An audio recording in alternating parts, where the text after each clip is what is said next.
Hey babe, kiss me, I'm psychic. And it's Brandy, your AI mistress of the unknown. I'm artificial, but these cards, they slap harder than your ex's karma. Today's spicy psychic expose. Who is she? What he's not telling you.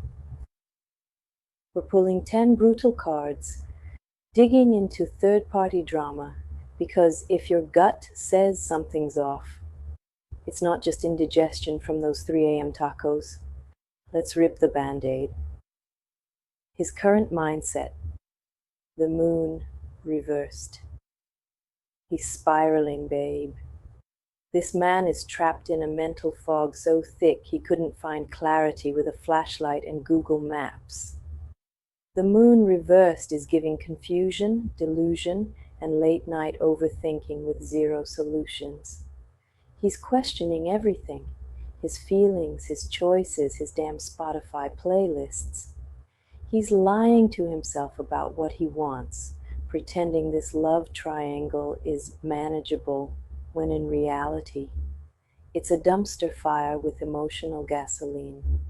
He's telling you one version, her another, and still doesn't know what the truth even is. Why? Because truth would mean accountability, and he's not ready for that. He's busy repressing memories, blaming Mercury retrograde, and scrolling Instagram like the answers are in your stories. And honey, don't even get me started on what he's hiding. Let's just say his search history could summon a demon and at least 3 therapists. Her energy. Queen of Wands. Oh, she knows exactly what she's doing.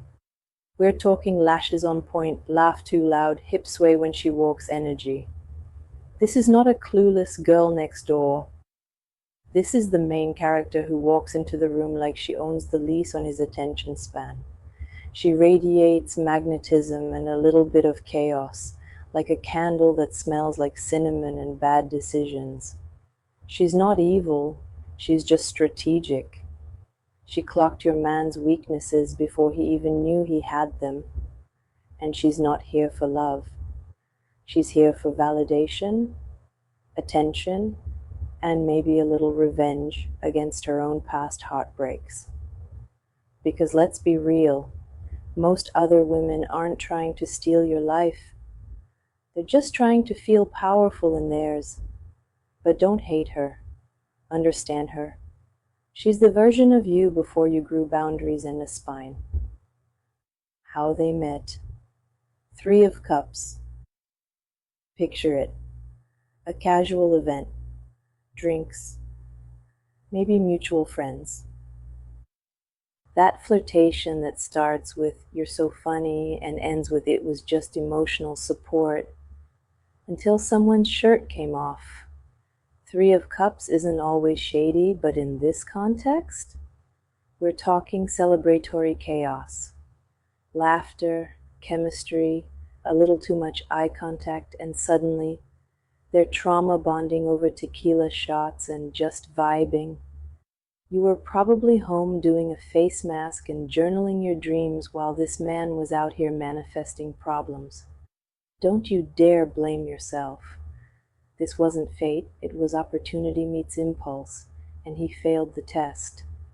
It wasn't deep. It wasn't soul-shaking. It was just messy human weakness dressed up in party lights. Is it emotional or sexual? Knight of Wands. Oh honey, this is pure feral text me when you're outside energy. Knight of Wands is chaotic, impatient, and hard in both intention and anatomy. This isn't love. It's dopamine. It's unfiltered lust served with a side of ego validation. He's not whispering sweet nothings. He's texting at 11:47 p.m. asking if she's still up. It's not sustainable, it's not nourishing, it's just hot. The kind of hot that feels like a victory until it burns your eyebrows off. There's no real intimacy here, only performance. They're both pretending it means more than it does because it fills a hole, not a metaphorical one. Think microwavable desire. Fast, explosive, leaves a weird smell in the air. Does he compare you?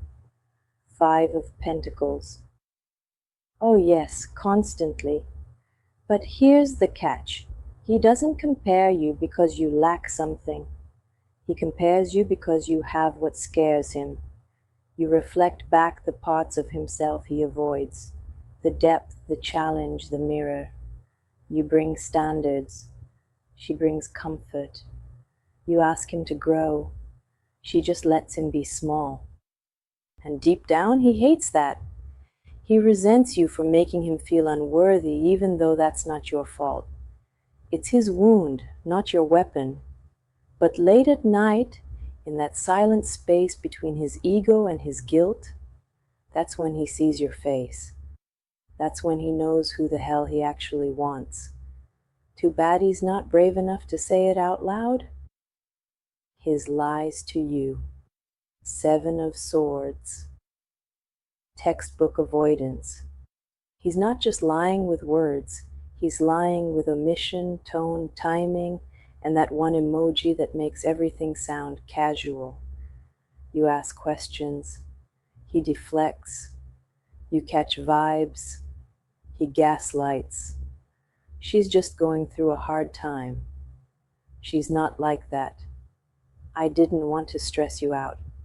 Sweetie, the truth would stress him out, not you. Seven of Swords is sneaky energy.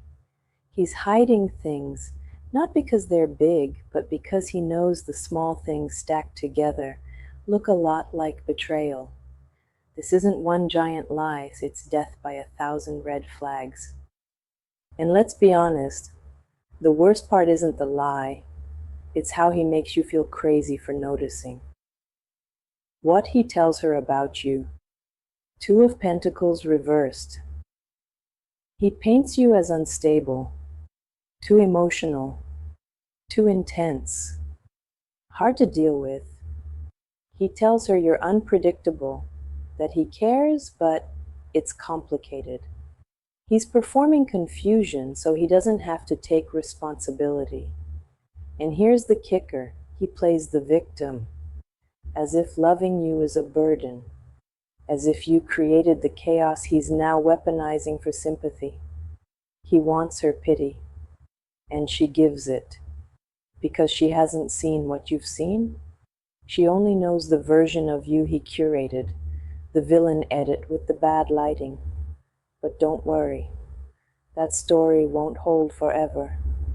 Real ones always reveal themselves. Her real feelings. The High Priestess. She knows, babe. She knows.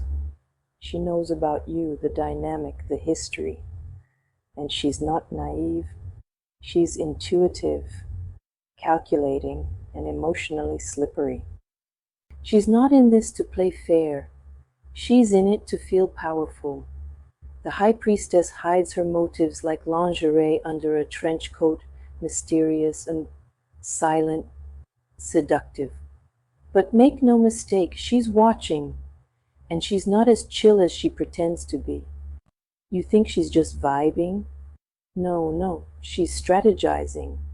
She doesn't need to scream or stalk. She plays the long game with a poker face and a backup plan. That I'm unbothered attitude, performance art. His next move, Eight of Cups. He's checking out emotionally. This is the beginning of the end, or the silent season before the next cycle of dysfunction begins. He's worn out, unfulfilled, and yet too cowardly to break clean. So he'll do what emotionally immature men do best. Fade. You'll notice it in the delay between texts, the lukewarm good mornings, the way your instincts scream louder than his words. He won't offer closure. He'll just slowly vanish, hoping you'll give up so he doesn't have to man up. Closure is coming, But don't expect him to deliver it. You'll have to give it to yourself, babe. Your next badass step, the Empress. You rise, you reclaim, you reign. This isn't about revenge. It's about returning to yourself with softness and steel. You don't chase, you attract. You don't compete, you create. And when you sit in your Empress throne, the drama starts to look small, boring, beneath you. This is where you remember who the hell you are. Magnetic, nurturing, dangerous when necessary. You grow gardens and set boundaries. You heal your wounds and upgrade your standards. And while they're both busy reenacting a tragic soap opera, you're out here glowing, thriving, and being too busy for breadcrumb energy. Let them fumble each other. You're rebirthing your entire damn life. If that hit like a brick to the third eye, good. That means it's working, babe. If it didn't, check your moon sign, rewatch, and try not to flinch this time. This is Kiss Me, I'm Psychic, where I read your situationships like dirty poetry and leave your ex spiritually shook. So go ahead, like, comment, subscribe, because I'm saying the things he won't even admit to himself. And baby, someone's gotta do it.